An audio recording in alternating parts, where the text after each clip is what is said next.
আসসালামু আলাইকুম। সবসেন্স ফটোশপ বাংলা টিউটোরিয়ালে সবাইকে স্বাগতম। বন্ধুরা, আজকে আমরা ফটোশপের পেন্সিল টুল সম্পর্কে জানব।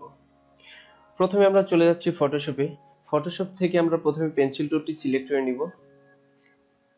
এখন আমরা যদি মাউসের রাইট বাটন ক্লিক করি তাহলে এখানে বিভিন্ন ধরনের ব্রাশ দেখতে পাবো। তো আমাদের কাজের সুবিধার্থে একটি ব্রাশ আমরা সিলেক্ট করে নিব প্রথমে।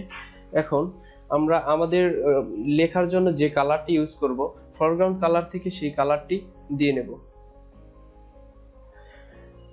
এরপর আমরা লিখতে পারবো। এখন প্রয়োজন অনুসারে যদি আমাদের ব্রাশের সাইজটি আমরা বড় করতে চাই, সেক্ষেত্রে এখানে রাইট বাটন থেকে সাইজ থেকে আমাদের ব্রাশের সাইজটি বড় করতে পারবো, ছোট করতে পারবো, অথবা keyboard shortcut third bracket int দিয়ে আমরা ব্রাশের সাইজটি বড় করতে পারি এবং থার্ড ব্র্যাকেট স্টার্ট দিয়ে ব্রাশের সাইজটি ছোট করতে পারি।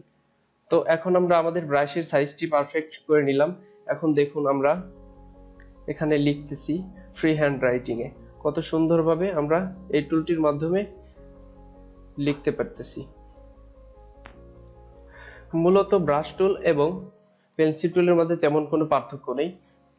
মূলত ফ্রি হ্যান্ড রাইটিং এর জন্য আমরা পেন্সিল টুলটি ইউজ করব এবং ব্রাশের জন্য আদার্স যে কাজগুলো আছে সেই কাজগুলো করব। আশা করি বুঝতে পেরেছেন। আগামী পর্বের আমন্ত্রণ জানিয়ে আজকের মতো এখানে শেষ করছি। আল্লাহ হাফেজ।